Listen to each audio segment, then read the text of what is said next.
For the record, I'm done trying to make y'all comfortable. For the record, you ain't trying to grow, then it's done for you. For the record, lab on me going all the way. For the record, ain't trying to link, no time to waste. For the record, for the record, for the record, for the record, for the record, for the record. So now that we passed the moving on, man, real quick. Wait. You don't want to talk about before you go down the quarterback thing, you don't want to talk about your other team? Oh, yes. Yeah, I do. So we're going to talk about the Saints versus the Bucks because I know a few Bucks fans that have come out of hiding this year. Hey, man, they was out. They came out. They fully in their gear as I walk around as I walk around town and I walk around the base, and all these different type of things, like I see more and more Tampa Bay gear than ever. Like they've been fans for a while, man. Yeah, all of them wearing last TB12. I mean, last time I saw he's been there forever, so these are long term fans. Last time I seen it was Sap. You know what I mean? That's last time I saw fans coming out like that when Warren Sapp was on there. But here's the thing, man. As far as building this team with all these stars, we've seen it time and time again. It happens in the NBA. That's where players rule. 1 or 2 guys absolutely can get you to the playoffs and a deep run and possibly a championship. You've seen it with the Lakers. You've seen it with AD coming over. You've seen it with LeBron changing things in the Lakers. You've seen it with Kawhi going to Toronto when you're talking about NBA, and there's countless others in the NBA. But when you're talking about NFL and Major League Baseball, 1 player, 2, 3, 1 season, that don't typically happen. Yeah. It just don't come together. It's just too much going on. 11 players on one side and 11 players on the other have to be harmoniously in sync. And clearly, they are winning on talent and talent alone and beating inferior competition. But the guys that you really have to play and beat, you can't see them, and that's the guys that you're looking up in your division. Bucks fans, do you really think you were just gonna come in this division and just take it over pretty easily? Did you really think that? Huh? 2000. Let me tell you, little thing real quick. Let me take you way back. The year was 2011. I'm a Philadelphia Eagles fan. They had Nnamdi Asomugha, Jason Babin. Who else? We had Mike Vick. Just a year, but 3 years in a row, we had went to the playoffs, won a division a few times even. But then we had put all our money to the side in 2008, 2009, and before that, gearing up for this free agency frenzy in 2011. We played it just right. Yes, Jeff Laurie just came into the fold as not Laurie, but our GM Howie Roseman just came into the fold with being a GM. He's been in the organization for a while. He wanted to make big splashes, and Jeff Laurie was willing to pay. And boy, was we good the previous years. So why not with Nnamdi? Oh, we had Rogers Cromartie. That's the one with the 50 kids, right? Yeah. I thought he could name all of them. Can't name all of them. We even had Vince Young who opened up his damn mouth in a presser talking about Dream Team. The media ran from there. So really what I'm saying is I sip the Kool-Aid too. I'm like you. I sip the Kool-Aid too. I got hype. We were good though prior to that. You guys weren't. So I don't know why you assumed that all of a sudden that this team was just going to come together. We had a bunch of leaders on our team in 2011, but guess what? It just didn't come together because you had a lot of dogs, but a lot of people were new. And then the guys that were there that was winning the past 3 years, they weren't there long enough to call no shots.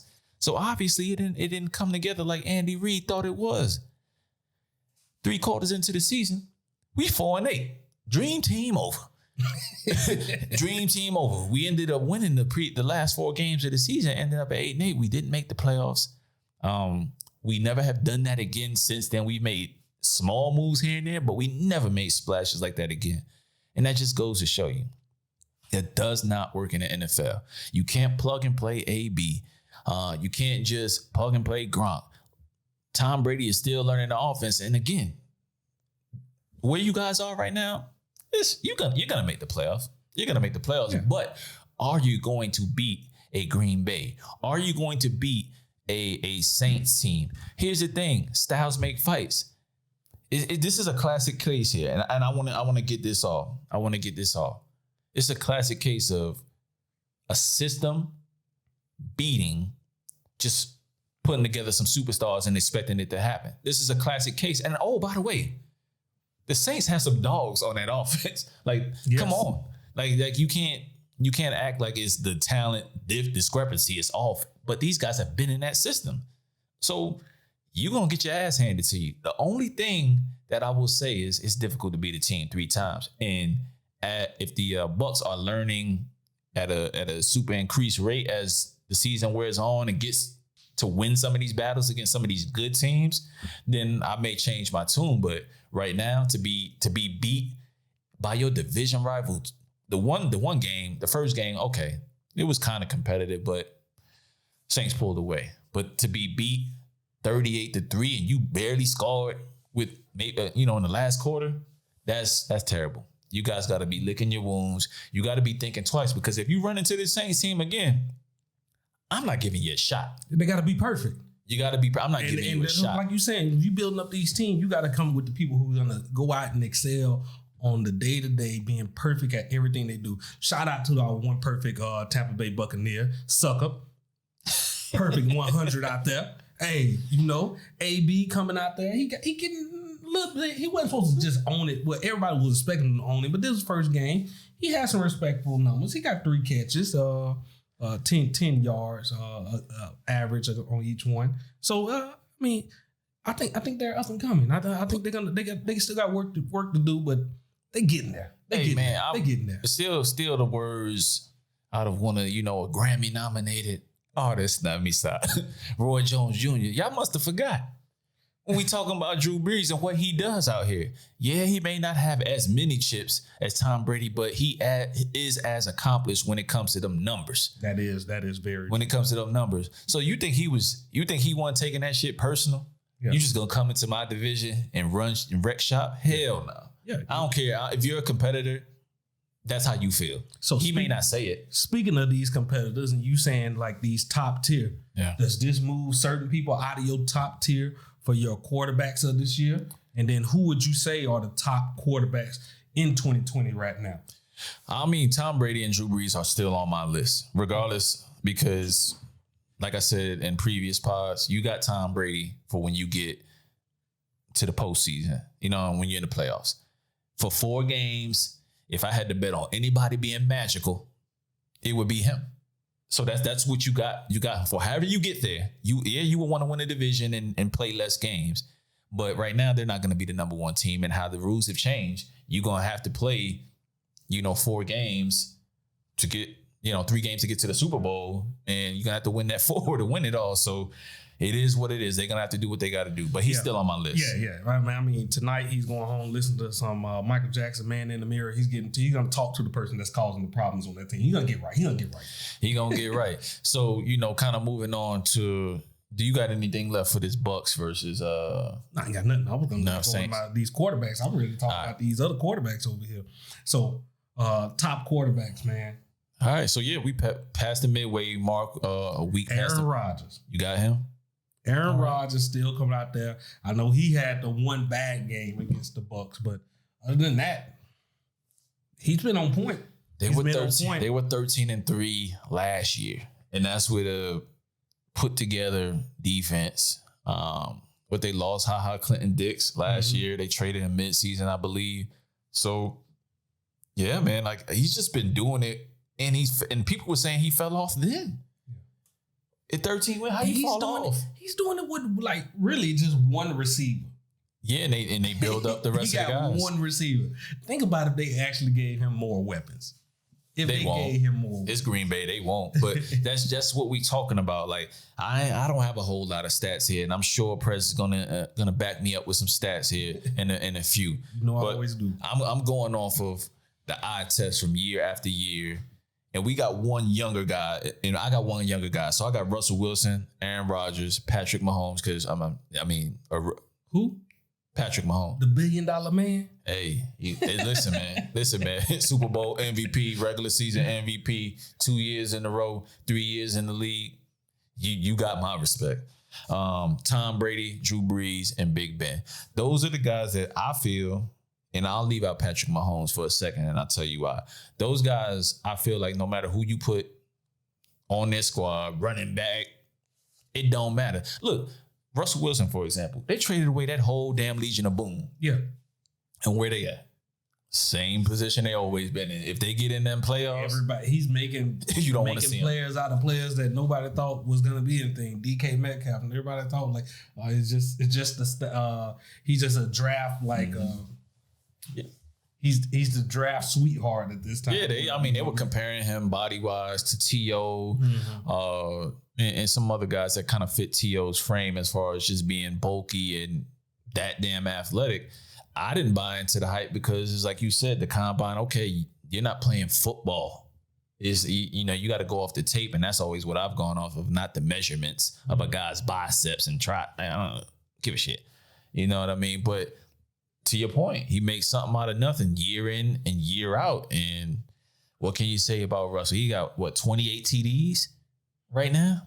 Yeah, he got 28 with 8 interceptions. I mean, that's looking pretty good, man. You talk about Pat Mahomes. Pat Mahomes only got 1 against the Raiders. He got to see us again. We'll add more to that. And then you had Aaron Rodgers, man.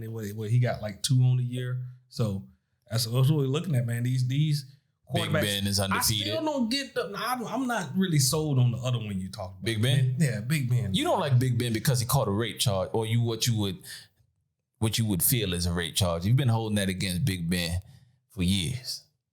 And the fact that he came there and threw like 5 touchdown passes on the Monday night game. Yeah. That may have something to do with it too. Him and Antonio Brown. I ain't got no dog in that fight. All I'm saying is no matter who this guy has around him, if he's healthy, you saw what happened when he went out last year. Team went to the shitter. He gotta have multiple targets though. Like man, that Claypool. Before when he just had Juju, when it was just Juju, he was about to be struggling. Good thing he did get injured. He was about to be struggling. But he bounced back. I will give him that he's bounced back. That team is up and moving. And I just ain't never been like, I always thought it was the receivers doing the yards after the catch and like getting him majority of his yards. But hey, he's still out there throwing it. He got to be somewhat accurate. He's still doing this Houdini thing where like he one of them guys that's not super mobile, but he just know what to do in the pocket, and you can't bring him down with them little arm tackles. So, and he damn near Big Ben, but 36, 37 at this point. I don't know all of them. He about our age. You old? What you calling yourself old? No, he old for that. You old for what? Hey, so what we saying? Yeah, we about the same age, Big Ben. But yeah, man. And then but Drew Brees, back to the point from earlier. He has weapons around him, but they fit what their scheme does. But it's all predicated on what Drew Brees brings to the table. Not anybody. Well, maybe not anybody. Bridgewater stepped in last year and did a damn good job. But Bridgewater is one of those quarterbacks that you give him the game plan and he's going to execute. He's not going to try to do more or less. He's just going to execute because he has a high IQ for football. And that's just my opinion based on what he's doing this year with this lesser talent. But they're in every game. They happen to lose yesterday, right? Yeah. Panthers, but they're still in most games. You got anybody else on the list that I don't have? No, I had Russ, and then you left out Lamar, but I mean, he's still got some work to do. Like I'm not ready to count him, but you think you could just put Lamar on the team and be like, go get it? But you did leave out one that I was talking about, Deshaun, and I feel like Deshaun is that person who can do it, but I feel like he was sabotaged by his coach GM that's fired like this year that just ripped all the talent away from him around there. So like, but he's still like, you watching those games, he give you those flashes up in here, but it's just like, man, he might as well be playing for like the New England Patriots right now, man. They ain't got no talent and stuff like really around him and stuff like this. He making do with what he got. Will Fuller still out there lighting it up, but I mean, this man had Hopkins like right there. They just stole that. Like, nah, get rid of it. We don't need him. Like, huh?